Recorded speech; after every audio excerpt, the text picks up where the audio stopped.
Hello, this is Peter Davison, and you're listening to Mark Who 42. Mark Who 42 Universe. Welcome to Mark Who 42's Whoniverse, Doctor Who Whoniverse, that is. I'm your host, Christian-basel.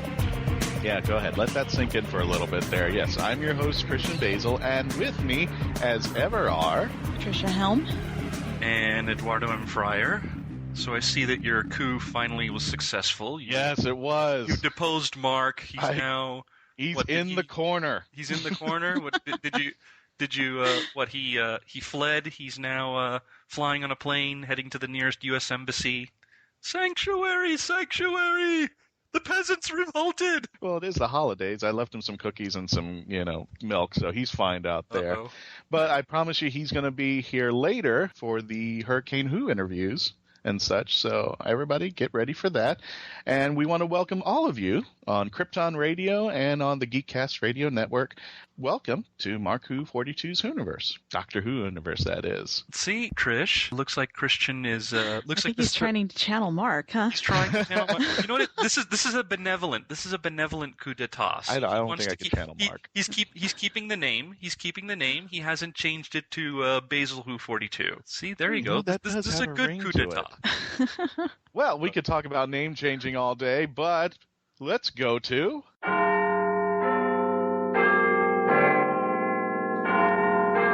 We're going to go to Doctor Who News with our Doctor Who correspondent, Patricia-helm. By the way, Mr. Basil, in this new regime, can I keep my head? Just for this week, yeah. That's good. Oh, good. I get to live an extra week. Excuse me while I do the dance of joy. All right, Trace, take it away. Here we go. Okay, so the final numbers are in for Darkwater and Death in Heaven for the ratings. Darkwater had a final number of 7.34 million, which is pretty good. And Death in Heaven, their overnight was 5.45 million, and the final ended up being 7.6 million, so it was a bit higher than Darkwater. However, the audience appreciation went down 2 points. Darkwater had an 85, and Death in Heaven got an 83. I feel like that's This wrong. is what happened to kill Osgood. Exactly. Yeah, the appreciation level just bellowed out right there and said the death of Osgood. Some numbers have to go down. Some sacrifices have to be made, and unfortunately that score had to be one of them. Now, Stephen Moffat, he's insisting that the ratings for the show are not falling. He says that they're the same now as they were in 2005. Although it seems to me like it doesn't seem like the numbers quite match up, but what do you guys think? Didn't we have episodes, like Christmas episodes, that were like in 13 point something? And yeah. I really either it's fuzzy math or Moffat's the perfect politician and doesn't see where it's going. I don't think this show is going to be heading into 1989's Black Void forever wilderness years, but it sounds like I met with all the fangirls supposedly leaving and the way that the stories, a lot of the criticism against the stories, they weren't that well, based upon previous series. I think it was probably going to go down. And it's a new Doctor, and people have to get used to him. But I think, if you ever saw the regeneration cycle, the first point on the regeneration cycle is, I don't like this guy. I don't like this new guy. So exactly. I'm hoping a couple of series from now, like in 2 or 3 series from now, we're going to see something totally different. I love Peter. I do believe there is a little bit of fuzzy math being involved here. Yeah, I think you do have to take into account stuff like people who watch it DVR and don't watch it live, but I have to agree with Christian. Some of it is the backlash, fangirls who left because Capaldi is so old. And, also there's been talk about story quality this season, so let's see what happens coming into Series 9. Maybe there'll be a little bit more of a pickup. Yeah, people tend to forget. Even when David Tennant first came, there was a lot of people that didn't like him at first, and the same thing happened. Kind of goofy. Yeah, he was so different from Chris Eccleston, and people were upset that Chris Eccleston left, and so they took it out on the new Doctor, and the same thing's happening with Peter Capaldi with, Matt Smith. Well, same thing happened to Matt Smith when David Tennant left, because he was so popular when he left. They didn't want him to go. No. Yeah, but also Chris left on a little bit of bad terms. He had the one series, and then there seems to have been this underground thing going on over there, and it shocked everybody. You know, this is as the series started, he's leaving, and everybody thought, or at least for me, I thought it was kind of a joke. Maybe they're trying to entice him to stay longer, but no, he was out. He took his boat, rowed out, and next thing you know, we're seeing him on Heroes for his 1 or 2 seasons over there. So maybe he's just the 1 or 2 season man for TV shows. Maybe. I mean, who knows? As they say. Well, I think there's 3 things that came out of this season. First of all, we got to see the introduction of Peter Capaldi, who I think is the Doctor. I think he has coined it there. And like Colin Baker, I think if you give him some bad stories, it's not going to be fair to him. But if you give him some really good ones, which we've seen at the very end of the season, he is the Doctor. He has brought it on there. I love him, and he should stay on there. Second good thing is that we got to see Gallifrey and got the explanation somewhat of what that barn was. And the third great thing that happened this season is Honey Boo Boo got canceled. So there. I think not Doctor Who related. Not bad for a season, Yeah, that's not quite Doctor Who related, but I know, but it's a good thing. So let's just keep it in there. Yeah. But do you guys think that things are going to get better? I tend to think so. And I think with the departure of Clara, if she's leaving this series, I think that would bring up a new energy, and hopefully we get a companion that's going to spar off with Capaldi's Doctor, one that we would like to see, as opposed to one that Moffat has seemed to create and wants to happen. You know what? Here's hoping. I do think, though, that if Jenna-Coleman's leaving and we're losing Clara, that this could put in some fresh energy. Yeah, Trish, what do you think? Do you think things are going to get better with a new companion in a new year? I hope so. I certainly hope so. I think that I think they had a hard time defining this Doctor, but I feel like he finally came into his own, and so now it's like, okay, now that we got the whole "Am I a good man?" thing done, or this "Who am I?" arc, now we can just forget about that and just go. Okay, so Stephen Moffat, he has said that he feels no guilt about lying about the Return of the Master. Hey, because he says, right, we're not even. See, somebody. He says it would have ruined this. He says it would have ruined the surprise. Okay. Yes. What surprise! Everybody shook the present and found out what was inside, so it doesn't matter. He says, well, because the reveal was filmed outside of St. Paul's Cathedral, that the actors actually mimed their lines and they recorded the dialogue later. And then to even go further, they record 2 versions of it, and they actually recorded a scene where Missy says that she is actually the random access neural interface, which, if you pick up on the first letters of that, would be the Ronnie. Now, I actually saw online, someone had posted a story about this, about the whole Ronnie thing, and people were reading it wrong, and they were like, oh, so she's actually the Ronnie? That's actually really a good way to go. Or, she looks just like her. It's like, read the story. I'm sure Katie O'Mara looks exactly like Mary Poppins in every form of fashion. Not to mention that I guess the people who are reading that are not familiar with science fiction history, because when George Lucas was filming Empire Strikes Back, there were a few different versions of that famous "No, Luke, I am your father" scene, including, I think, one where he calls Obi-Wan Kenobi his dad. So this is nothing new, and no, it does not mean that Missy is actually the Ronnie. This was done so that if there were any spies taking the little photos to be putting on the Twitter and the Instagram, that they would have the information wrong. But even if they weren't saying the lines out loud, and they were having someone read their lips, they wouldn't be able to know. Yeah.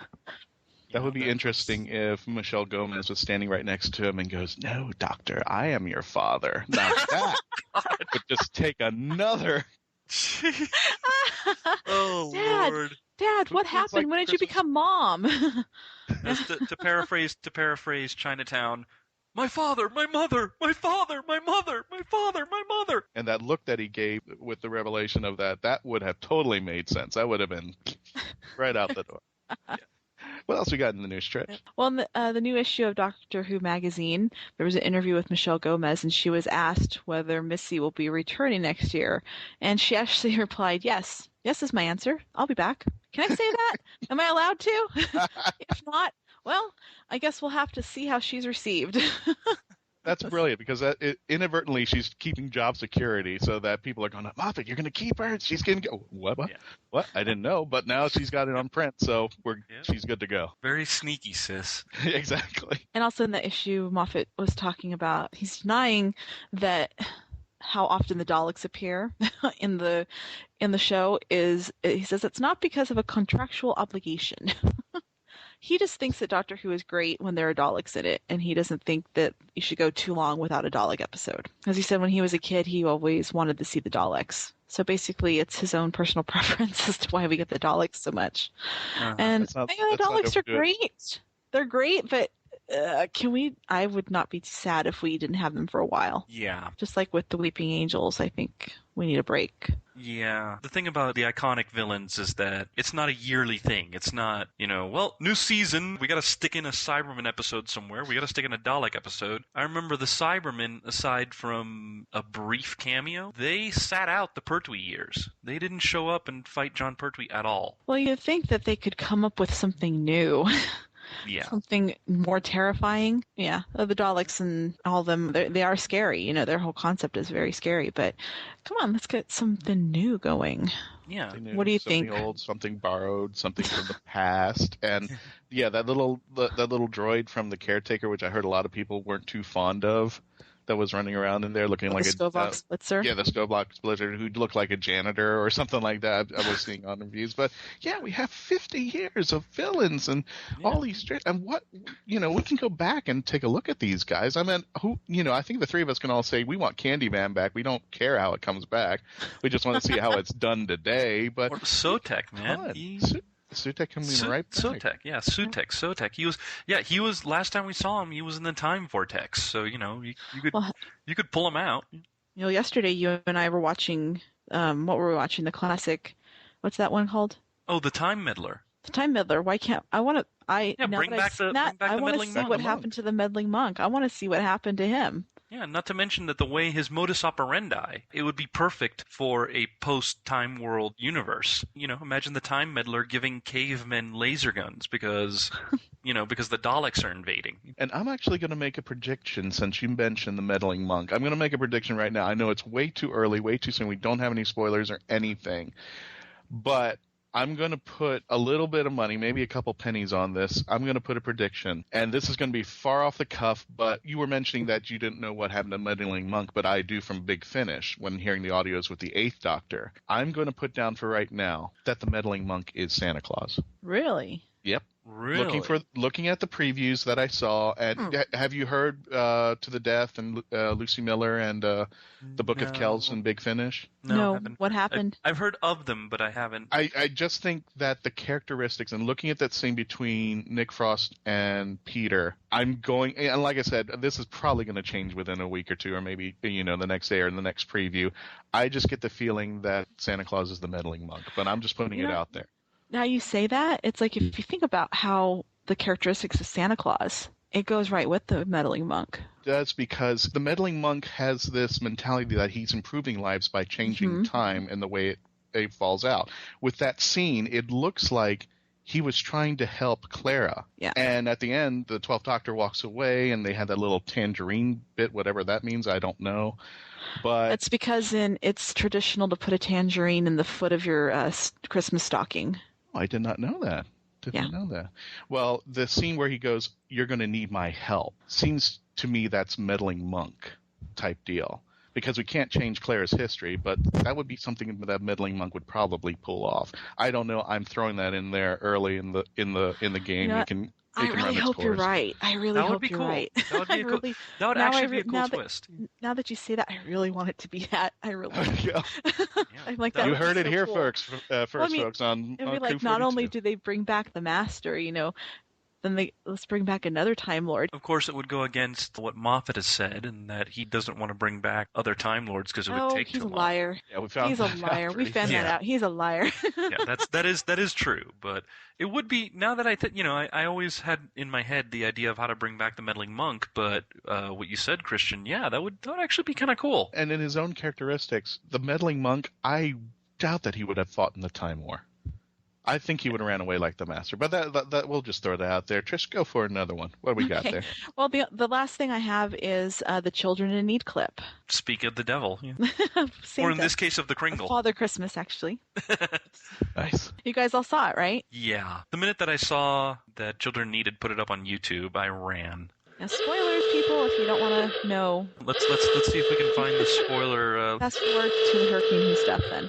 Let's see if we can find the spoiler alarm somewhere. But yeah, I thought it was pretty much what I thought what Children Need was gonna do, which was put a clip, some sort of clip, not a mini-sode or not like another trailer. I was surprised, though, that, they had Clara in it. I thought that maybe they wouldn't have put her in the clip just so that you would still be going, oh, is she going to be in it or not? They wanted to get that out of the way right away. They probably want people to focus on something else about the Christmas special, other than is Claire in there or not. Okay, so she has her encounter with Santa Claus, or with Father Christmas, as they call him in the UK. But when the doctor showed up, did you see the look on her face, how shocked she was to see him? I'm wondering, how long is this after she has, seen him? I mean, is it just been a few months, or has it been longer? I mean, she looked really surprised. She touched his arm like she couldn't believe he was actually there. And of course he said, yes, I'm back. It's me, I'm back. And he pushed it out in the dialogue that he wanted to make her know real fast that, yeah, this is me, this is for real. Yeah. It wasn't taking his time. It's like, I don't have time. We really get in the TARDIS, and yeah, this is me. Get in there now. Yeah. And then he had that little brief dialogue with Santa Claus. Yep. Do you think there's going to be a baby or a pregnancy or something? I don't know. I'm just I really want to know if she's pregnant or not, or if she had a baby. If because I mean, if Danny's gone, I mean, where the heck did Orson Pink come from? Yeah, that is a patented Moffat dangling plot thread that hopefully should be solved. Don't talk about Moffat's dangling anything, please. Hey, family show, show. Get your head out of there. Family show. Hey, she said it. I'm just going with it there. I'm just definitely going there. Well, luckily for us, we don't have to wait 9 months like we had to do for Series 8 to find out if she's pregnant or not. When the baby comes out, we'll find out in no time soon, just around the corner. But what did you guys think about the little tiny bit that we got of Nick Frost as jolly old Saint Nick? I'm ecstatic. I want him to come to my house and drop off presents anytime soon. I was happy. I mean, we got the Shaun of the Dead Hot Fuzz double factor taken care of. Now that we got Nick Frost in there, and then when I first heard he was going to be Santa Claus, I was like, yes. And I think we've also covered most of the people who have done the TV show Spaced, because we have Nick Frost, we got Simon Pegg, Jessica Hines, who played Joan Redfern. We had her back in season 3. So I think the only thing we're missing is for Jim Broadbent to do like a True Who appearance, and we'll probably have covered all of Hot Fuzz at least. Get a little Dimensions in Time in there as well. Yeah, there you go. Joanna Lumley and Hugh Grant. That's a great thing, I guess, working about the BBC. You have career wherever you're going to go as long as you stay in there. They'll recycle you. That's awesome. Yeah, there you go. Is there any more news, Trish? Nope, no more news. And actually, there's no birthdays this week either. So, yes, that is it. Oh, there we go. Wow, parents of actors just skipped a week. Got 50 years of a bunch of people working on the show and nobody. Not this time around. I don't know. Maybe they must have been busy 9 months prior. Yeah, or who knows? Maybe it's a cameraman who doesn't have like an IMDb credit. Poor, the poor soul. Make him feel worse than he already is. Well, hey, I feel sorry. Hey, I feel sorry. Maybe there's some poor AD who worked on Resurrection of the Daleks, and they didn't give him an IMDb credit, so he's right now somewhere at home with like a little cake in front of him, all alone, going, "Happy birthday to me. Happy birthday to me." Taking like a plushie Dalek and going, "You still love me, plushie Dalek? I did a good job ADing that episode, didn't I? Yes, I did. Yes, I did. Plushie Dalek still loves me." Oh, I'm glad we're not going to be interviewing those guests anytime soon. Cause that's just... They would probably love to show up and be like, "Somebody remembers me. Thank you very much." It would be like at the end of Vincent and the Doctor when Vincent Van Gogh is like crying and like hugging Bill Nighy. Well, I think what's wonderful about our show, Mark Who 42's Whoniverse, is that we have a respect and love to bring these folks on, everybody who's come on, everybody who's been a part of this wonderful Whoniverse. We love to bring them on to hear their stories. We can't go out to them, so we bring them to us here on the radio show. Yeah. I think it's just wonderful to hear somebody who just was on there for 5 minutes. We see through their eyes how everything was, from what they've seen, what they've done. And a lot of these times, especially with guests coming up, spoilers for there, like Michelle Gomez, I actually did a little research on her. She did a bunch of stuff. She's almost got the Hugh Laurie IMDb rankings going as far as how much she can fill a page up with. I didn't even know she was on. I actually watched it for a short time. It was called Feel the Force, which is a cop show. I think it was only for like 6 episodes for one season, but it was quite hysterical. And I didn't even know she was on it until I just came across from it. Oh, and there's actually a picture going around the internet with her that, God, she's gorgeous. I'm not saying she's not a beautiful woman, but I think they took off the Mary Poppins stuff, did her hair up, and tank topped her, and I was like, wow, okay, I get you. Yep.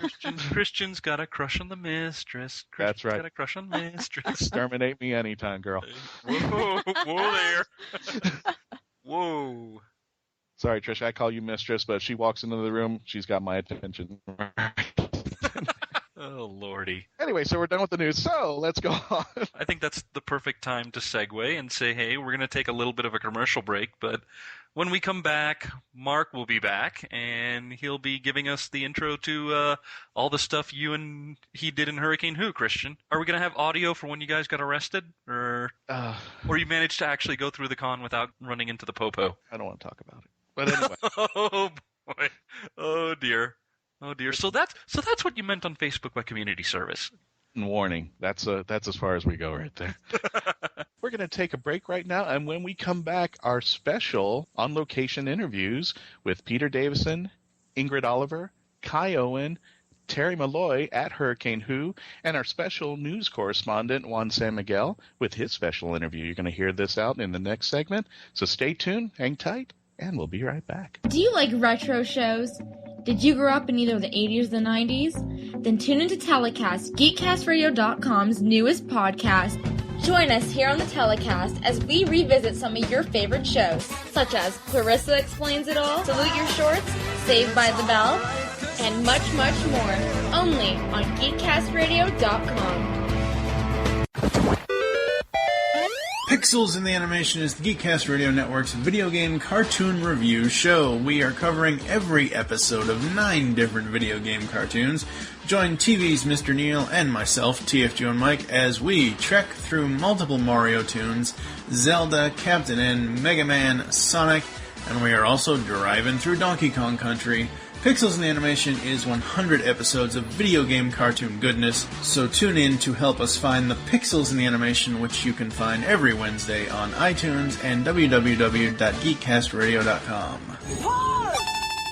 Hi guys, this is John Barrowman. Hi guys, this is David Tennant. Oh man, what am I doing? Hi guys, this is Kai-Owen, and you're listening to Mark Who 42. Welcome back to more of Mark Who 42's Whoniverse, Doctor Who Whoniverse, that is. I'm your host, Mark-Baumgarten. I'd like to thank christian-basel for filling in for me, and of course, Trish-Helm and eduardo-m-freyre for their great news segment that you heard only here on the podcast. It was an Easter egg, but now our coverage of 2014's Category 5 Hurricane Who. It was fun. It was great. Thanks to Jared Cooper for running another great event. Let's start off the interviews, and most of these are done by christian-basel, including this first one with Terry Molloy, Davros himself. So here he is, Terry and Christian. This is Hurricane Who, and I'm with the legendary Terry Molloy. How you doing there, sir? Excellent. Nice. How is Davros loving Florida here? Davros is finding it very well. Very well? Yeah. I'm a bit jet lagged, but I'm getting there. Now, for our folks who may not be familiar if you're working the classic series, tell us a little bit about you. Well, I played Davros from 1983 with Peter Davison, and then through Colin Baker and Sylvester McCoy until the series finished, what they now call the classic series finished. So I played Davros, creator of the Daleks, and the Doctor's nemesis, and all-round nice guy. Awesome. And you've done this through 3 different doctors. How is it working with 3 different doctors? The differences between Davison, Baker, and McCoy? Oh, the Doctor is the Doctor. Yeah. The Doctor must be exterminated. Well, we just got to kill him. That's absolutely. Yeah. Doesn't matter what he looks like. No, I don't care what just he looks take like. him out over there. Yeah. Now, you did in one Cyberman episode, you actually were not dressed up as Davros. You played Russell against Colin Baker. How was that? That was great. I mean, that was I'd done one Davros with Peter Davison, and the director who was on that for me rang me up and said, "Do you want to play an ordinary person?" You know, so if there are any ordinary people in Doctor Who, not in the Whoniverse, not even the smallest person. So I played this undercover cop who meets up with Colin Baker in the sewers of London and ends up getting bladdered by some Cybermen at the end of the first episode. So quick in and out. And you're the Davros to get in with McCoy's character when he reads you off the rice pudding. Oh monologue. yes, unlimited rice pudding, etc., etc. You know. Now Davros has come back into the new series. What do you think about him, the person who's currently playing it right now, and the way he's going with it? It just appeared briefly. I mean, in one episode, and I think it's good that the character should be brought back. I mean, it would be nice if they could do something which is a little darker and a little more head-to-head with the Doctor in the intellectual chess game that they can play with each other.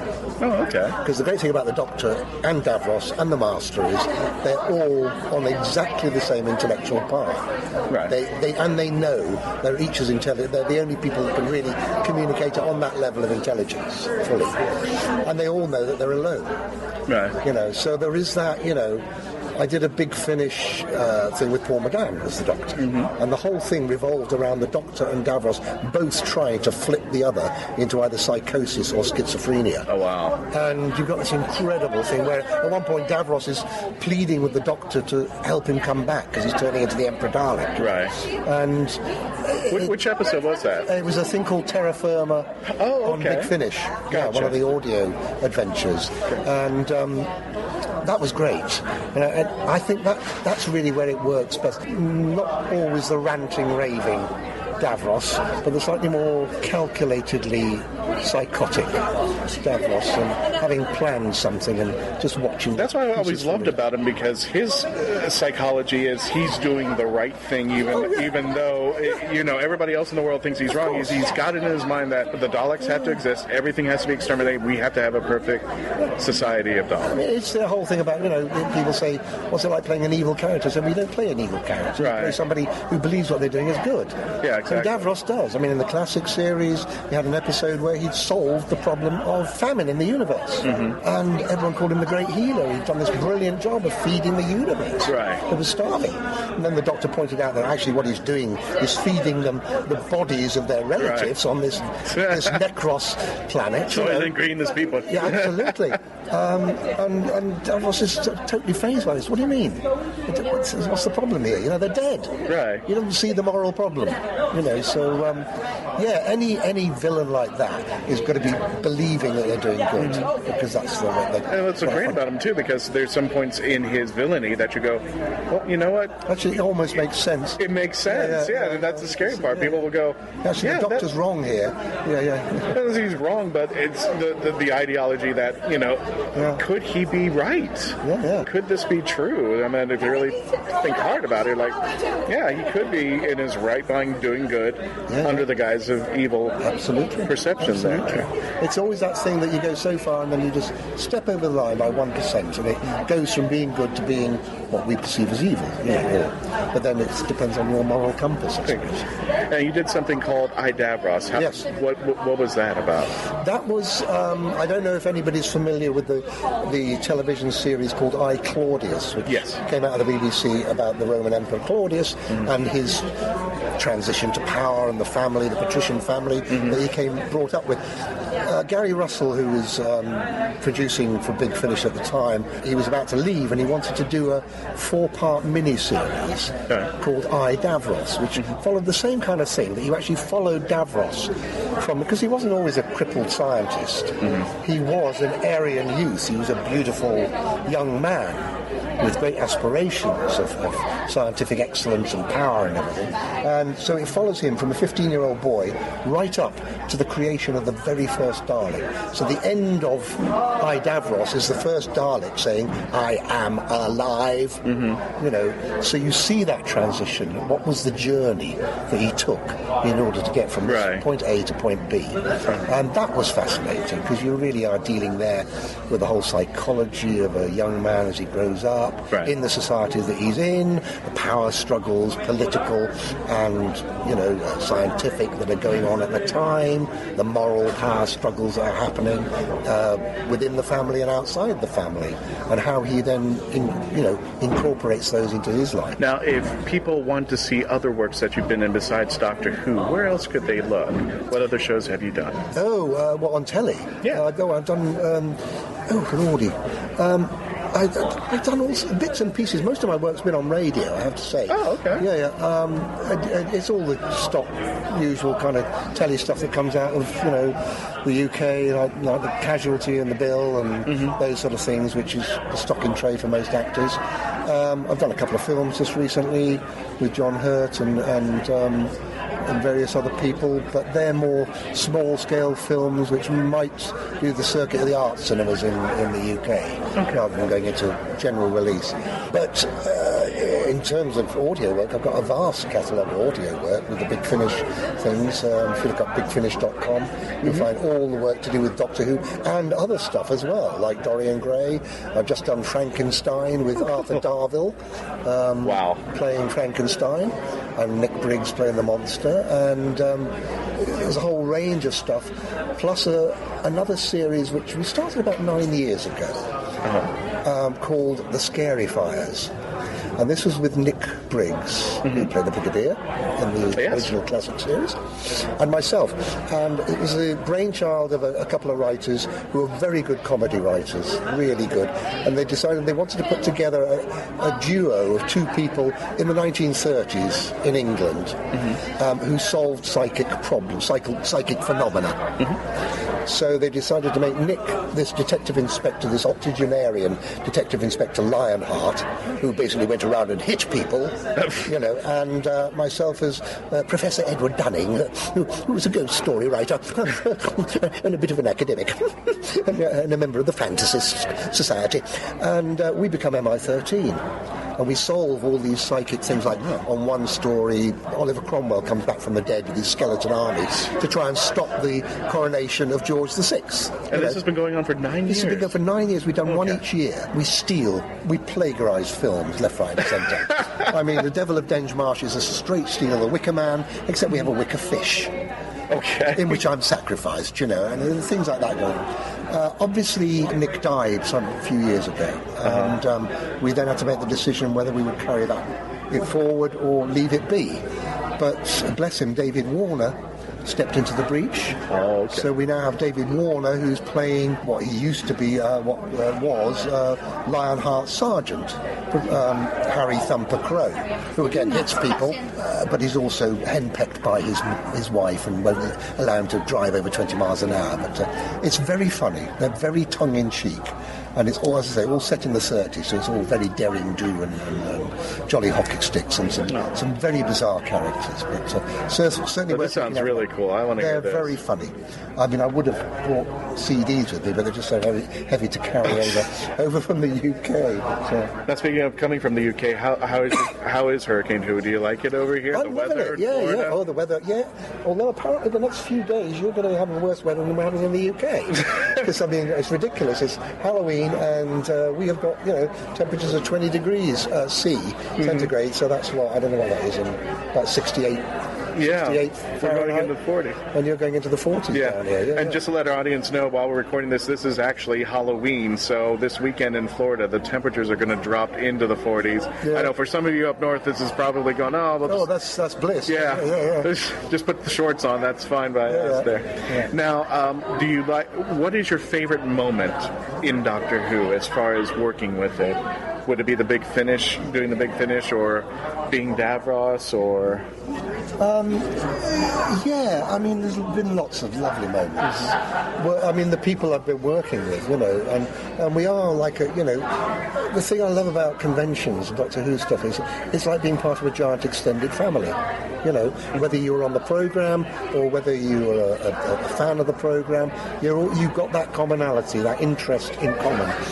And you come to events like this and you chat about things and stuff I don't know about Doctor Who that other people do, and stuff about Davros I know that other people don't, so you're sharing things like that. And for me, that's it. There's not one programme, one particular episode of a programme. It's the whole package, which when I started in 1983, I thought was a 2-week job, and that was it. I'd say bye-bye to it, And here we are, 30 plump years later, and I'm still here. I'm doing things and I'm meeting lovely people all over the world. It's great. Now, have you seen the new series yet? Or... Oh, yeah. You like Capaldi? Oh, my God, he's brilliant. He's absolutely... I knew he would be. He's just stunning. The little flashes of all the other doctors he keeps putting in, and little moments like, in the Mummy on the Orient Express, where he flicks open his cigarette case and it's full of jelly babies. Without mentioning it. It's just, you just think, yes, it's bliss. Is there a favourite episode that you like more than the others in this season? I like Listen. I did enjoy Listen. I love that too. It was different and it was bizarre, but I kind of got it. Yeah. I like the approach of going in different directions. Oh, absolutely. I love it when the Doctor gets dark, when it gets into dark areas, and they start to shine light in it. And I love it, especially with like the Caretaker, where you can still be dark, but you still have the humor that is Doctor Who, and just enjoy it there. Yeah. There's been some, but then it's with any series and any writing, some is not as good as others. I'm sure the fans are very ready to sort of say, that was rubbish or that was good. I would say a thing is rubbish, and I won't say anything is absolutely brilliant, but Capaldi is certainly brilliant. I love it. Yes. Now, as far as your media presence, where could people find you online currently right now if they want to look you up? I have my own website, which is www.terrymolloy.co.uk. Oh, okay. And then I try to update my front page every day to say what I'm doing today. I sometimes forget. I think at the moment it says I'm off to Hurricane and then up to Long Island, New York. I'll probably try and update it again today just to say that I'm here now and enjoying it. And you're going to be in Long Island, New York as well? Yes, I am. Yeah, awesome. I'm going up there. I think that's in next week? That's next weekend. Yeah, okay. We've got Hurricane this weekend. Next weekend's Long Island, New York. Yeah. Well, very good. Well, Terry, thank you so much for your time. We appreciate it. We hope you enjoy the rest of your day staying here at Hurricane New. Thank you. All the best to you out there. Thank you much. Thanks, Terry. And now, here's our special correspondent, Juan Sanmiguel, as he interviews Doctor Who comic artist J.K. Woodward. You're listening to Krypton Radio. Hello, this is Juan Sanmiguel on special assignment for Mark Who 42 here at Hurricane Who, and with J.K. Woodward, artist of many things, including the Doctor Who Star Trek Next Generation crossover, the City on the Edge of Forever adaptation, and soon to be Star Trek and Planet of the Apes. How are we doing? Good. So, how'd you get started in comic art or art in general? Well, it started when I was a kid, and it started like most people in my generation. Probably Star Trek, Star Wars, and Doctor Who were the biggest influences on making me want to draw. Just because as a kid you just want to draw the spaceships, you want to draw the cool creatures, and I think from there I just got into comics, and I always thought I was going to be a comic book artist, and that later changed. I moved to Europe and was more of a fine artist for a while, doing mostly commercial work and then oil paintings and stuff like that. And then one day I did a series called Flesh Angels, and it was a painted series for a gallery, but I just kind of put it together with some prose that this poet wrote for me in Germany, and just saddle-stitched it and made it like kind of like sort of a pamphlet thing, and people kept referring to it as a comic book, and then people said, said, well, you should do a comic book like this in this style, in oil painting. So I said, let's try it. I mean, there weren't that many painters out there at the time, except for maybe Alex Ross. Zukevich wasn't doing his thing anymore as far as painted stuff goes. So I was like, all right, I'll do a painted comics and see how it goes. And I did a sci-fi book called Crazy Mary that I did with a friend of mine wrote. And it was just a 12-pager, and we put it in Digital Webbing Presents, which was a small kind of self-publishing venue at the time. When that was published, I made sure it was on every single publisher's desk. I wanted everybody to see it. And we got one response from Chris Ryall, who was the editor-in-chief at IDW. And he wasn't interested in taking on the book. It's hard to push a property like that. But he was interested in me doing painted work for CSI New York, and that was my first gig. And from there, Peter David saw it, and I ended up working with him on Fallen Angel. And after that, once IDW got the property for Star Trek and then Doctor Who, I would call them up like a big pain in the ass every day. You got any Star Trek work? You got any Doctor Who work? And which led to the crossover. And one day they said, yeah, we got both. I thought they were joking. They told me there was going to be this crossover. And I thought they were just messing with me, so I didn't answer them. And 2 weeks come by, we're going to need an answer. Do you want to work on this? And that's when I knew it was for real. So, did you have any input on the script, or was it all the Tiptons doing the day? It was pretty much all the Tiptons. I was involved, as was Tony Lee for the first few issues, but it was all the Tiptons. I mean, we all talked about it, we all had ideas, but it was really just the Tiptons gave the script. I mean, there were certain things, as with, I'm working with the Tiptons again on City on the Edge of Forever. My input ends with kind of the visual. Like, in other words, can we do this in 2 panels instead of 1? Or, can we stretch this out and make this a double splash page? Or, something like that. It's really, as far as the story, the Tiptons do it all themselves. Now, was there anything you particularly enjoyed drawing in either the Next Gen or Doctor Who universe at that time? Well, definitely Next Gen. Probably the villains. I mean, I really enjoyed drawing Cybermen because Chrome's fun to paint. It's once you master it, it's fun to paint. Yeah, it's a lot of fun to paint. And you do funny things with the reflections. I put some Easter eggs inside the reflections sometimes. So look for those. Oh, I didn't notice it. Now I got to go back in my back issues. Oh, this is full of Easter eggs. I'll mention one. In the first issue, or it might have been the second issue, they're walking in San Francisco. And it's a holodeck program. And as the gang from Next Generation they're walking down 4th Street, and in the background it says Thomas's Bakery. Tom Baker. Oh, Tom Baker, 4th Doctor, 4th Street. So, So, because I had the Y covered with the 4th Street pole, the street. So, stuff like that. I like Easter eggs. So No. You and Alex Ross put him in. There were a ton and a lot of his work, except for Uncle Sam. But actually, going back to, obviously, the villains of the crossover were the Borg and the Cybermen. Now, the Cybermen are pretty easy to draw, or at least they look easy to draw. Now, the Borg have variety, and you have to make it. Do you have to make each Borg individual, or can you mass duplicate them like the Cybermen? There is a general, you can almost say uniform for drones. It's the ocular piece. Not all of them have the ocular piece, but generally ocular piece, one arm has the extension tools on it. And so there's some things you have to keep consistent, but I liked painting the Borg because I could pretty much do whatever I want. You can just kind of have fun with it. So I played with the design. No Borg looked exactly the same, unless it was if it was a Borg in the foreground with dialogue scene, you had to keep that consistent. But as far as backgrounds, I would have fun. I had fun mashing up the Cybermen ships and the Borg ships. I kind of Borgified the Cybermen ships. If you look in it, they throughout the issue, they get a little bit more and more complex with Borg technology on the outside. They pretty much look like wheels on an axle. Right. And then all of a sudden they have little indents and little Borg panels all over it. And, other things I'd like to do with the villains is just subtleties. Like the Cybermen, you can tell they're sharing technology because in the first issue, the Cybermen all of a sudden have Borg shields. They're shooting a Cyberman. The Federation's shooting Cyberman, and that green stuff comes up. Which they don't, as far as I know, have in the Doctor Who universe. No, they don't. They haven't had shields. Although tonight, who knows? That might change. Since at the time of this recording, we're I can't wait. Waiting for the penultimate episode of season 8. So, was there any? The other thing I wanted to mention too that I really love doing is there was a sequence where different Doctor Who alien races were, I guess you could say, assimilated by the Cybermen. It's when Doctor Who was trying to explain to Picard Picard, who is obsessed with the Borg, that we need to use the Borg to fight the Cybermen because they're the greater threat.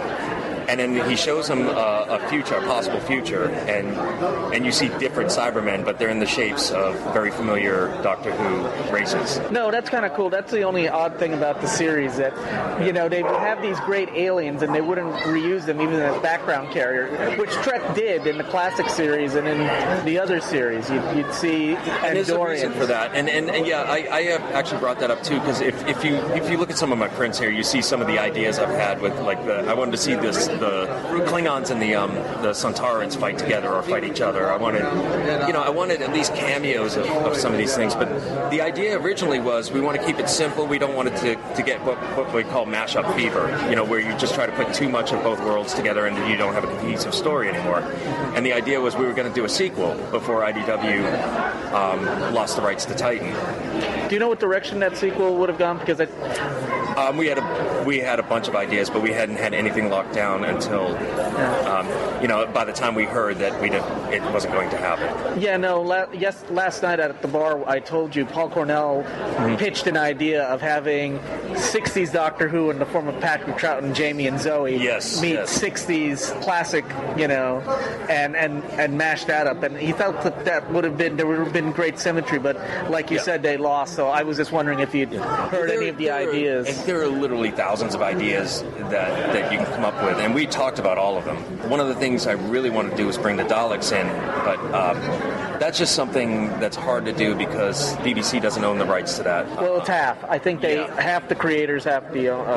But basically what it means is that you have to pay extra, and so the Daleks don't appear in as much Doctor Who comics as I feel they should, or I would like. I guess they get plenty, but I mean, I would like to see a lot more. And I was hoping in the sequel that we could get the Daleks in there, but we'll never know. You know, I've seen your art, and obviously one of the reasons you got probably hired for the job is obviously photorealistic. And was there any likenesses? Was there any likeness that was difficult, or any likeness you particularly enjoyed doing? I mean, I'm trying to think if there was anything. I mean, Matt Smith was a challenge at first. There's just a certain quality that was hard to capture with him. I don't know what it was. When you paint his likeness literally, he looks like a very weird fellow. You know, the no eyebrows or the very light eyebrows, and somehow my Matt Smith looked like almost Frankensteinish. His ridges were too heavy. You know, he has that quality. He has a very bony face, and it was hard to make him not look like either a zombie or a junkie. You know, because he doesn't look like either of those things, even though he's skinny. And that was a challenge for me at first, but I think I eventually got a hold of that. But funny story, my first likenesses I did that I sent for approval by the BBC and CBS, who owns the Star Trek properties, I did the cover of issue 1. You have Matt Smith and Patrick Stewart as their characters with the Enterprise and the TARDIS both on there. Well, I submitted that for approval just to make sure the BBC liked me and CBS liked me, and I got notes back. And one of them was, I think Picard looked too bald. I mean, he's bald. You're either bald or you're not, you know. He's only got a little on the side like I do. And I didn't really understand what their notes were, so I just sent it back to them unchanged, and it's like, perfect. So, the other one was Matt Smith looked too pasty. But this is a very pale man. I mean, you know, I didn't understand that one either. But so on the first issue, you look at him, he's actually got a darker tone to his skin than the actor actually has. But that's what they wanted. Well, actually, that's an interesting question. I hope this isn't an elementary question. When you're doing painted art like this, you got to get it right on the first shot. It's not like you can have the inker help you out, because I had a friend who was an inker who did a Star Trek property, and sometimes he said he had to fix some things on his part, you know, to get the likenesses a little bit better. But it's kind of the same, because I do the penciling first, and then I come around and do the painting. So sometimes I'll fix things in my pen. You know, it'll just be me. It won't be another person bailing me out. But it's the same. It is the same process. It's done penciling, then painting. And the thing is, when you do have to do fixes, you hope that it's just a color change or something you can do digitally, because other than that, you got to start over. Right. I mean, there's been some things I had to do where I would just, like, I think on the cover of issue 3, for example, we have Captain Kirk being attacked by Cybermen, you know, with the Fourth Doctor in the background with Spock. They didn't like the expression on Captain Kirk's face, so I'm like, you know, it's a painting. It's, you know, it's an actual painting. painting. It's not digital. What do I do? So I ended up having to repaint his head and then just digitally composite on there in Photoshop and send it in. So the copy that you might see with Captain Kirk, that originally his expression was the Khan expression, from Wrath of Khan, that, the Khan, his face is all twisted. I think it was better, but they thought it looked too crazy. Okay. So, after you did the Doctor Who Star Trek crossover, did that job get you because you got the likenesses right to do the adaptation of City on the Edge of Forever? Yeah. CBS they tend to like my likenesses. And so I was always doing kind of Star Trek stuff, probably more so than Doctor Who. I would have liked to have done a lot more Doctor Who, but that ship has probably sailed. But the Star Trek people have always liked me, so I think when they were doing City on the Edge of Forever, they wanted it to look like it would have looked if we saw it on TV. Because the idea is, and all of us were concerned about this, nobody more than me. Ever since I was 7 years old, I wanted to see the original Harlan version. I'd heard there was a different version. I'd heard some things I've heard about it were true, some things weren't, but I'd heard there were like aliens in it instead of just the gateway. And there was a lot of visually sounded fantastic. And I always wanted to see how they could handle that. And so when doing this comic, I think they wanted photorealism because they wanted it to feel like you were looking at the episode. And I tried to keep that in mind when I was painting it, not to get too good with the special effects. Kind of keep it looking like it was 1960s. There was a couple of pages where I did a nice helicopter shot of the landing party over, this vast new planet. That's something they would have never done in the series, but I allowed myself a couple of, breaks from that. But generally, when you look at it, it will feel like you're watching an episode. No, I've been reading it, and it's feeling it. He put a book out in the in the late 80s, early 90s? 90s. It was in the 90s. Okay, yeah. He put a book out, and I immediately snatched that up and read it. So I was familiar with it. So when they brought this project to my attention, I was thinking about the space pirates and the Guardians, what they were going to look like, and it was pretty exciting. Now, in a few months, we'll be seeing you teaming up with the Trek crew and the classic Planet of the Apes. Yes, we will. I'm not doing the interior art on this one. Okay. No, but I am doing covers, and that's something that's coming out. I believe 2 months the first issue is coming out. I just did a cover for issue 4, so we're doing pretty good on that. We're way ahead on it. And I got to tell you, without spoiling anything, there's some really exciting stuff. And if you're a Planet of the Apes fan, what happens in this crossover is almost a retcon. There's something that happens at the end that sets up something that actually happens in the Apes universe. And I don't want to say any more than that because I don't want to give too much away. No, I could understand that, and I'm willing to look forward. The Tiptons are writing this one again, and whatever they write, they're big fans of. They know the whole universe. They're huge Doctor Who fans. Been watching it since our kids. They're huge Star Trek fans, and they're huge Planet of the Apes fans. Between the two of them, they're nerd encyclopedias. Do you know how much work did the Tiptons actually have to do on the City on the Edge of Forever script, or? Well, they were simply adapting it, and Scott Tipton had already known Harlan. So he was working directly with Harlan, and it was very much a television script. So there was a lot of adapting to do. If you talk to Scott, he's just going to be all humble about it and tell you, I'm just a carpenter, I'm following a blueprint. But I think there was a lot more to that. There was some comic nuances in it that it was difficult to translate. So what other projects have you got coming up in the near future? Really not much I can talk about.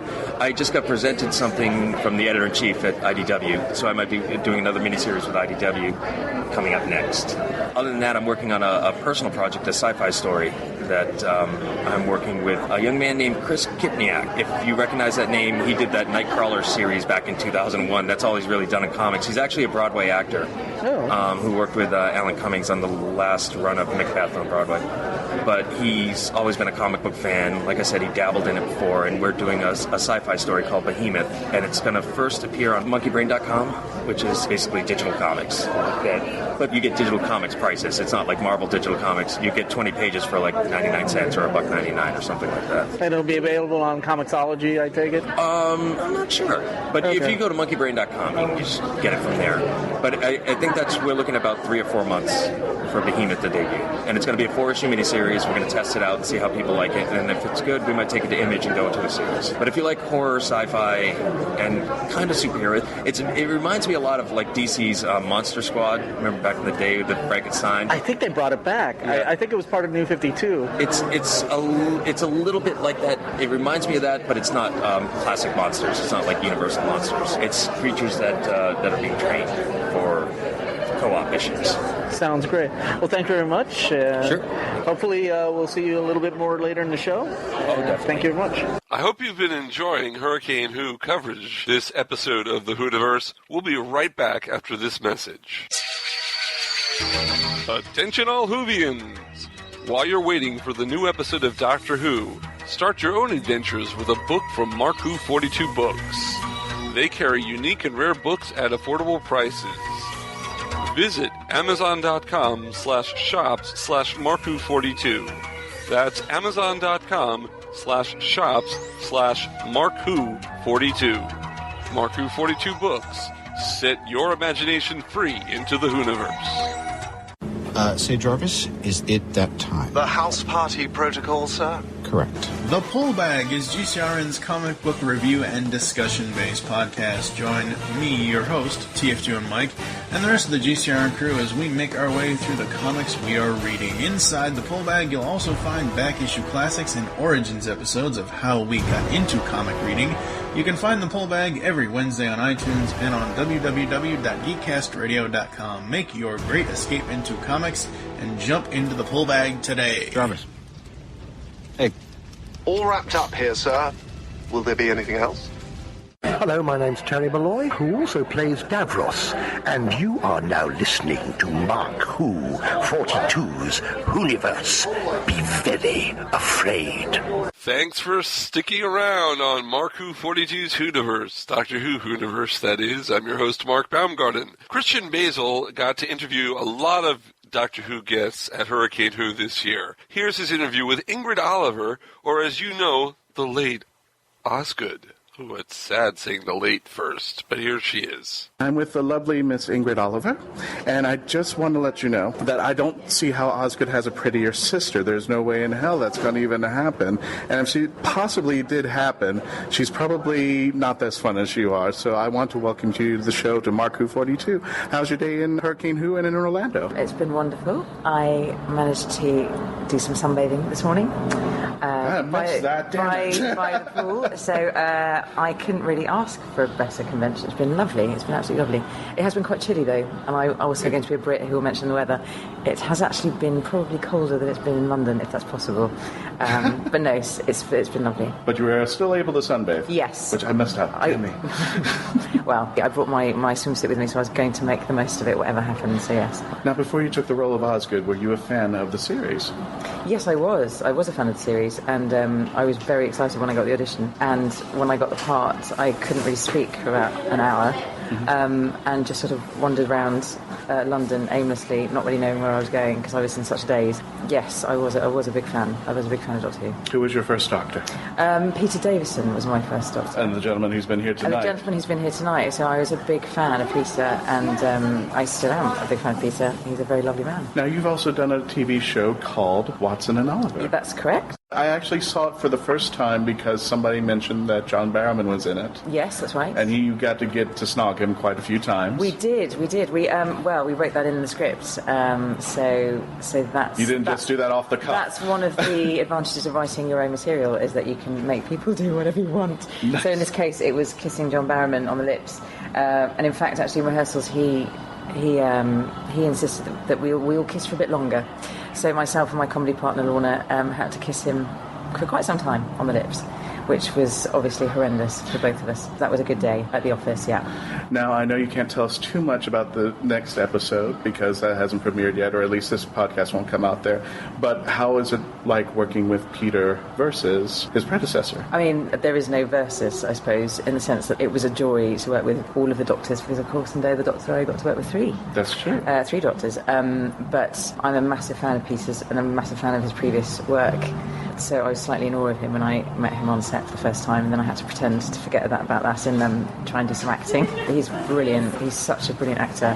It was, I felt very lucky to get to work up close. And were you excited when you were asked to come back to do the season finale? I was hoping that I might get to come back, but I didn't dare dream that I would. And then I knew that they'd started filming this series, and I was sort of praying for a phone call, and I didn't get one until it was almost too late, because I'm in the series finale, obviously, so I was one of the last episodes to film. But I was so relieved when I got that phone call. I was very, very happy.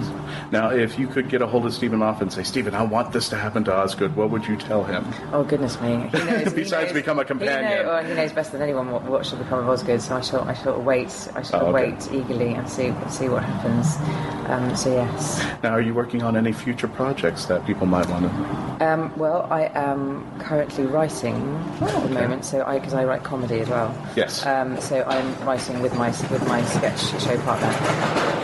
So we've got a comedy in with the BBC at the moment. So we'll see what happens with that.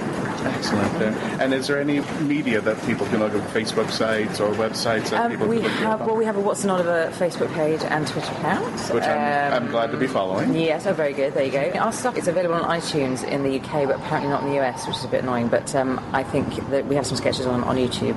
I would very much recommend to WHOvians our John Barrowman sketch. So if you type, John Barrowman, What's an Oliver into Google, you see John Barrowman being extremely funny.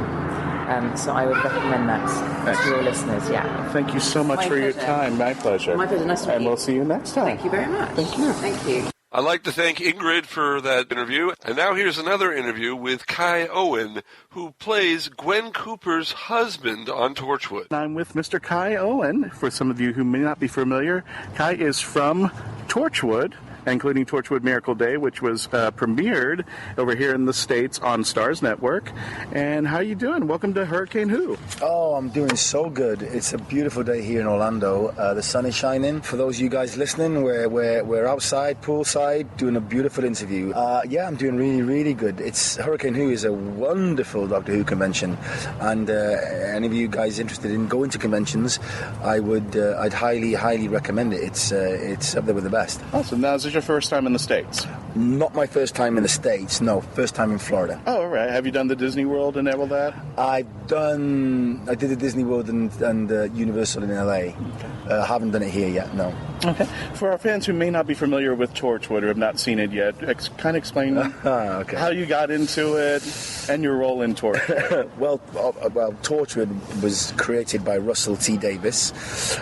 It's a spin-off of Doctor Who. Mm-hmm. It's not really a spin-off as such anymore. It kind of stands alone as its own sort of unique series, I think. It involves Captain Jack Harkness leading an alien crime-fighting team that solve all the sort of crazy problems around the world. I play a character called Rhys, who is the lead girl's husband. Her name is Gwen Cooper, and I play a character called Rhys Williams, and he is nothing to do with the alien crime fighting team. He is a haulage manager from Wales, and at the beginning he thought his wife was just a normal policewoman, and then she joined up with this alien crime fighting team, and he kind of is at home looking after the baby while Gwen goes off and catches aliens. Now, how did you come across the role of Rhys? It was an audition process, as most things are. Andy Pryor, the casting director, was pretty much seeing everybody in Wales who was Welsh at the time because this new series was happening. And then I didn't get seen, actually, believe it. I didn't go to the general meeting, because I was working. So I missed it all. I missed all this. However, they did call me in for a general meeting with Andy Pryor, and I was given some Doctor Who scenes to read, actually. The scenes were the scenes that an actor called Bruno Langley did. I can't remember what part he played. That was Adam from the Eccleston series. That's the one. That's the one. I got given them to read with Andy Pryor, and then a few weeks later I got called in for an audition. They sent me episode 1 of season 1 of Torchwood and told me to look at the Rhys sides. And I went in, I met Sophie Fanta, the producer, and Brian Kelly, the director, and auditioned, and a week later I got the job. Now, were you a fan of Doctor Who? Were you always a fan? Yeah, massive fan of Doctor Who. And who was your doctor when you came growing up, I think it would probably be Peter Davison. Peter Davison? Yeah. I certainly remember the regeneration of Tom Baker into Peter Davison. Yeah, it would be Peter Davison. Okay. For me. Now, you came over into the States later on in Miracle Day. Yeah. And worked with the Starz Network. How was that different from working with the BBC, coming over into the States and working in that transition? Oh, Christ, it was so amazing, really. Actually, when you're on set, the filming process is exactly the same. The crew and the director, incredibly talented. The main difference when you're on set is the catering in the States is unbelievable. The catering is out of this world. I've heard from other British actors. Oh, my Lord God, craft services. Oh my God, that was phenomenal. When you put down one Coke bottle, they got another Coke bottle on standby. Craft services like this, there's snacks on tap. It's unreal. And myself and Eve were always at the candy and the donuts and everything, bagels, muffins, you name it. That was incredible. And then, of course, it was so different because we were filming in Hollywood, for crying out loud. Right. It was a dream, you know. This small series that wasn't small, but we were used to filming in Wales and Cardiff. Very exciting kind of thing. And then to be sort of told that season 4 you're going to move over to LA and film it. Jesus Christ, it was unreal, man. We were so lucky and so grateful, really. It was so exciting to film in the Warner Brothers lot and on location around LA, and it was mind-blowing, absolutely mind-blowing. And my family came with me, and we were living in West Hollywood. It just all feels like a dream now. Oh. Now, a wonderful dream, but just feels like a absolute dream.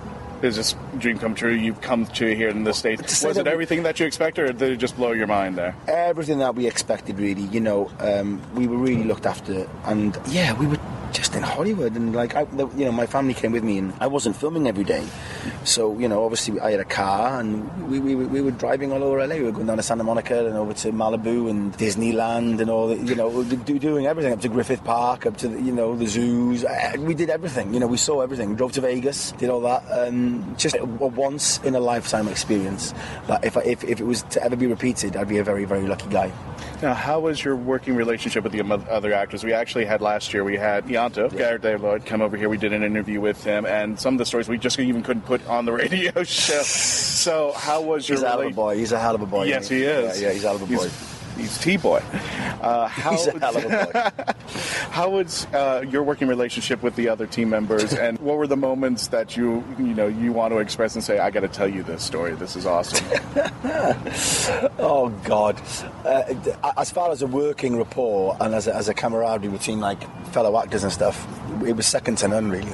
They were, especially in season 1 and 2, the main core team, John, Eve, Naoko, Byrne and Gareth, they were a force of nature together, and I'd come in every now and again and get a little taster of it, because most of my stuff was done with Eve in season 1, really. They were incredible. The energy and the was through the roof. The laughter and the craziness was absolutely mental. And obviously, it's got to be with John too in there. Obviously, John is the ultimate sort of leading man, because he's such a life energy force. Like he's such a grabs life by the balls. If you know what I mean. Pardon. He does. Oh no, it's Torchwood. We can mention that. It's fine. Yeah. So all that kind of thing was incredible, and they smashed it. And they also worked hard, and we played hard. Yes. I mean, they with. Hey! Andrew Hayden Smith, everybody. Still drunk from last night. Just had a pass by. Look at that ass. Oh my God. You're hearing this on Mark Who 42. Just sorry, Mark Who 42. The lovely Andrew Hayden Smith has just gone past. He played Jake in Doctor Who, and he's a beautiful and he's here man. at Hurricane Who. Yeah, well, he smells wonderful. Yeah, so I didn't get that close to him to find out, so I wouldn't. You need to get close to him. That's okay. You need to get close. He's the best smelling person here. I'll take your word for it. They worked hard, and we played us. We enjoyed ourselves. We'd go out for a night in Cardiff and have a really bloody good time. So, is there a particular behind-the-scenes story you're like, God, I got to tell you this one? Oh, Christ almighty. How many are those? There's too many of them. They all involve John Barrowman being naked, so. Does he streak on the set, or what was that all about? He streaks all day long. Okay. He's very gifted. Gifted or endowed? Endowed, sorry. Both. Okay. Well, thank you for your time, Kai. Thanks very much. Thanks very much. Thank you, Kai, for your time. Thank you. Oh, Kai, there was a lot of things we didn't play there, but Kai is a great guy. Okay, and now here's our final interview, the interview you've been waiting for. It's Christian-basel's one-on-one with Fifth Doctor himself, Peter Davison. And I'm here with a wonderful legend, and I'm in awe, so I'm pretty much fangirling the whole time I'm going to be doing this radio show right now. This is the great Fifth Doctor, Peter Davison, not to be mistaken with his son-in-law. Yes, this is the gentleman with the celery. And I just want to let you know about my history about Doctor Who when I grew up, because PBS ruined it for me. Because all they would play was Tom Baker.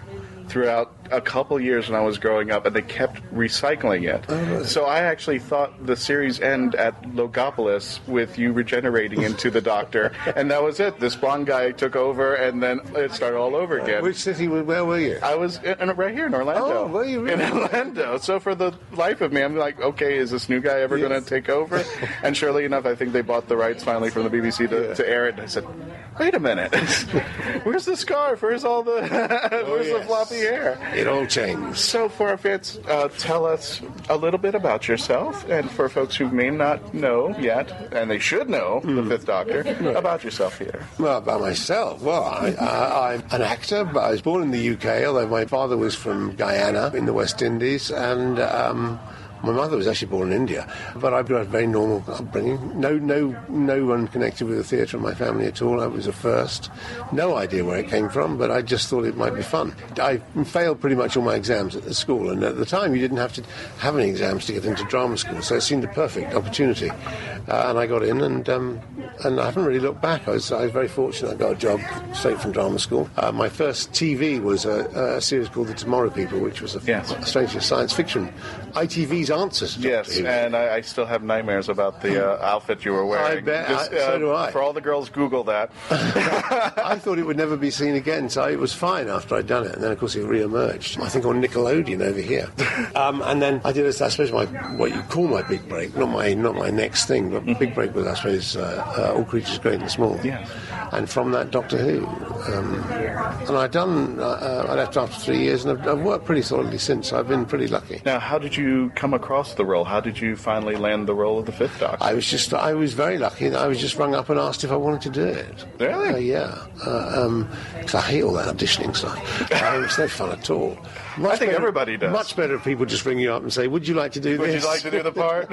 Just come on up, give you a call. Yeah. Come on in there. No, you don't even have to read anything. No. Just take it on there. Yeah, absolutely. Now, you were a fan of Doctor Who before you took on the role. Yeah, I was, I suppose, the first actor who grew up watching it.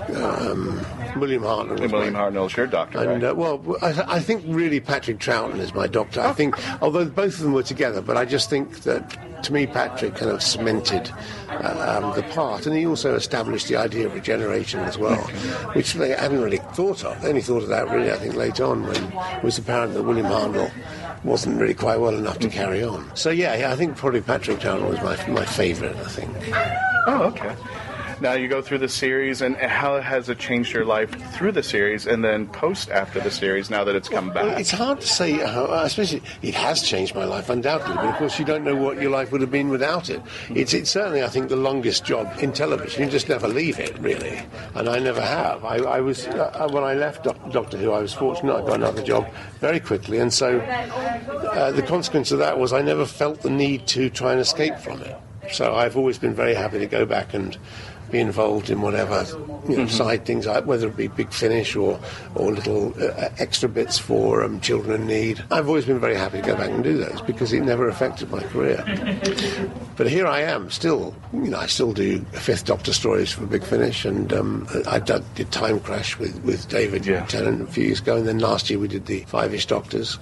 So I'm still fairly heavily involved with it one way or another. Now, how did you get incorporated to Time Crash and being the first Doctor back from the classic to come back to visit a... Literally, because I got to know, through a friend, Stephen Moffat, because oddly we not only share a very similar surname in really. My real name is Moffat. Spelt differently, but nevertheless the same. And I have two sons, he has two sons, and his sons are Louis and Joshua, and mine are Louis and Joel. So there's a kind of strange...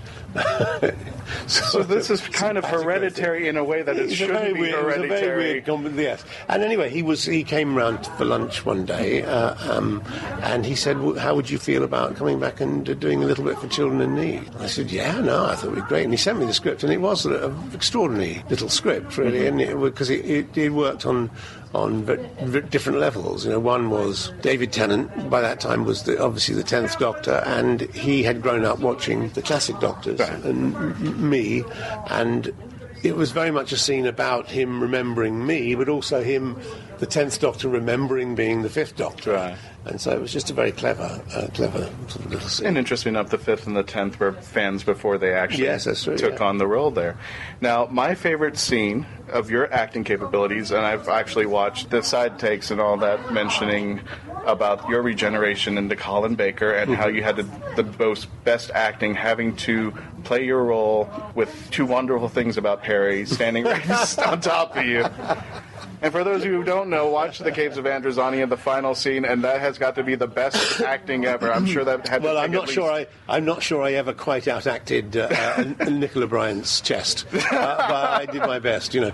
I wasn't really aware of it until I thought back, and I thought, hang on a minute, aren't most people going to be looking at her cleavage? And she keeps, whenever I bring this up, she acts as if she doesn't want me to mention it, but actually, I think she actually kind of does. And she still is gorgeous as she was then. She has not changed whatsoever. A friend of ours who's a comedian from the Geeks of Comedy, his name is Patrick Hawkins, he says there's two good things that he loves about Perry, and the rest is history from there. Going flash forward now to the Five-ish Doctors. Five-ish Doctors. How did you come up with that idea, and how did it come to its fruition? Well, I've always, over the years, liked making little funny things with my home video camera. And then I did one for a convention in Los Angeles called Gallifrey, because I was meant to attend and then I couldn't attend, and they said, could you send a video message? And so I wrote a little kind of sketch thing, and I filmed that and I sent it, and it went down very well. And then the following year I did go to Gallifrey, and I made another one slightly longer. And so I liked the idea of I'd sort of created this version of myself who really didn't like the fans and was pretty grumpy, and it was just fun to do. And then I was asked at conventions, really couple of years before the 50th, was I going to be in the 50th anniversary special? And it all seemed to me pretty unlikely. So I just thought it would be fun to do something, because I didn't want the old Doctors to feel left out. So I came up with this idea of Colin, Sylvester and myself. And a bit of Paul. And indeed in my original script, a little bit of Tom as well, though he chose not to take part. Just the idea that we would be trying to get back into the 50th anniversary special. And that was adorable. That's simply the idea that you came up with. Yeah, it was simply adorable. And it just ran away with itself, really, and we got sort of bigger and bigger. Originally I thought it would be about 10 minutes, and then I sent the script to the BBC, and they liked it very much. Not with a view, I didn't send it to them with a view to them being involved in it. It was simply that Stephen Moffat had said he would do a little scene in it, and I had to send it to them because I needed to film at the BBC. And they came back to me and said, we really like this. We'd like, to be involved in this in some way. So they gave me a cameraman and a sound man, just a two-man crew. And with those people, we moved forward and started to film it. And I suddenly realised that I was then the director, only because it was by default. Theoretically, I was the cameraman. I thought I was going to be the cameraman. And then there was a cameraman.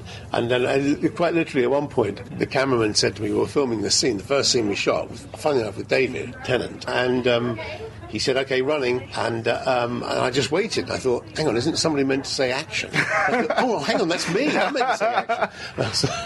It was fun. It was a jack of all trades in the whole movie. Well, it was an enormously invigorating and exciting time for me because, you're right, I was doing everything, really. And, in fact, the producing part of it became too much. So I asked my daughter, Georgia, if she would come in and produce it.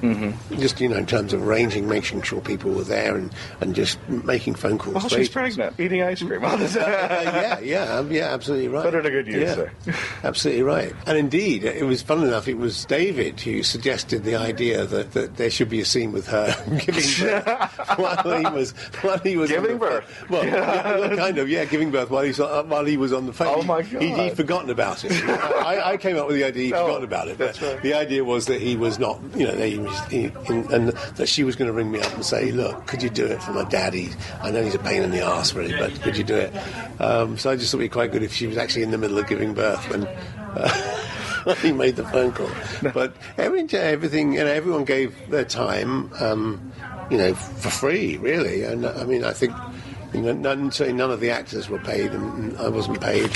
It was just, we couldn't have done it without, and especially, I suppose, Sylvester and Colin, who as time went on, kind of got more into it and started moving their stuff around so they could be there, to make the film. Awesome. Now, you got a chance, and I saw it on BBC America, to interview the current Doctor, Peter-Capaldi.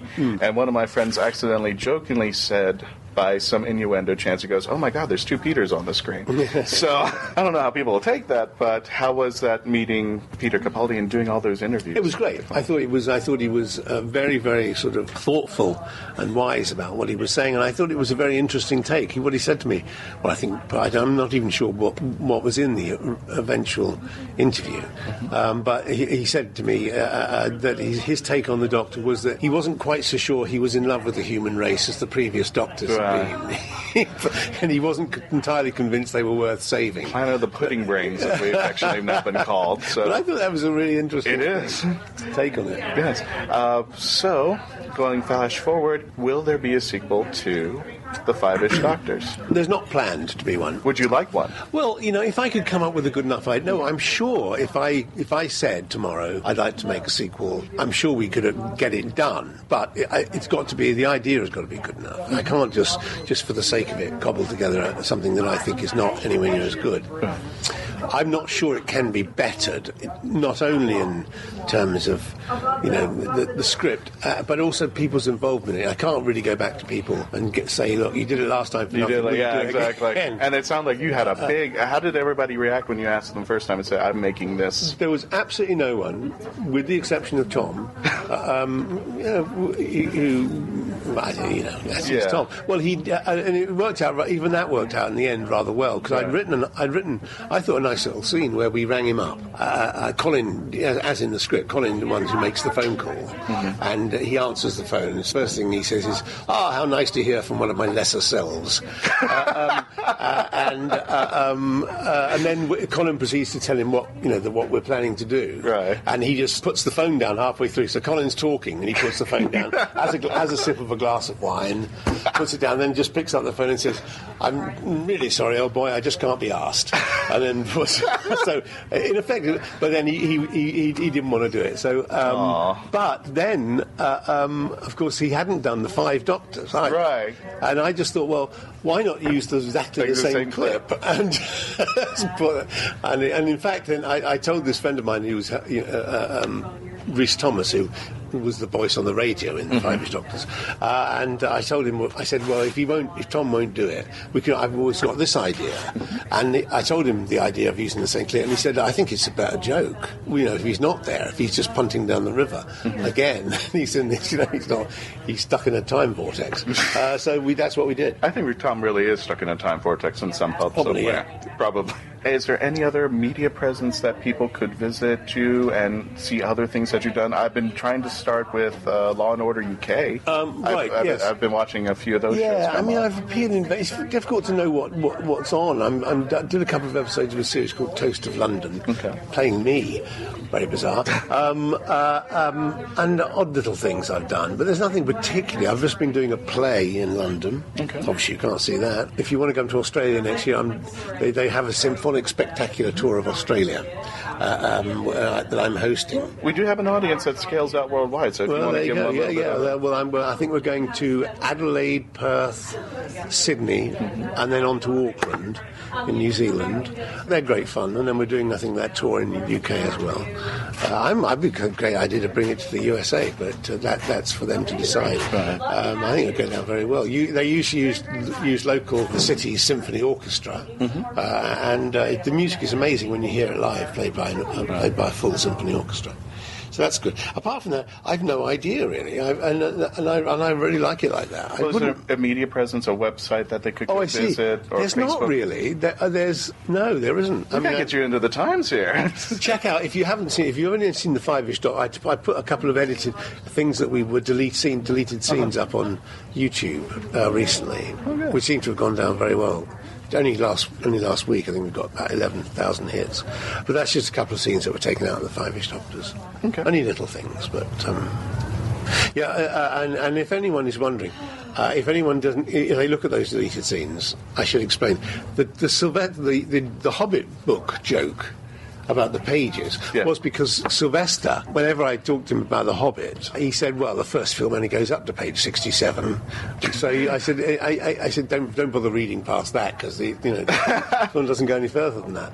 And so I just thought it'd be fun if he was sending around copies of the book with all the pages after page 67 cut out. So that's the joke. It just sends you half the movie. At the time, that was the only film that was out. It was just the first part of it. What did you order?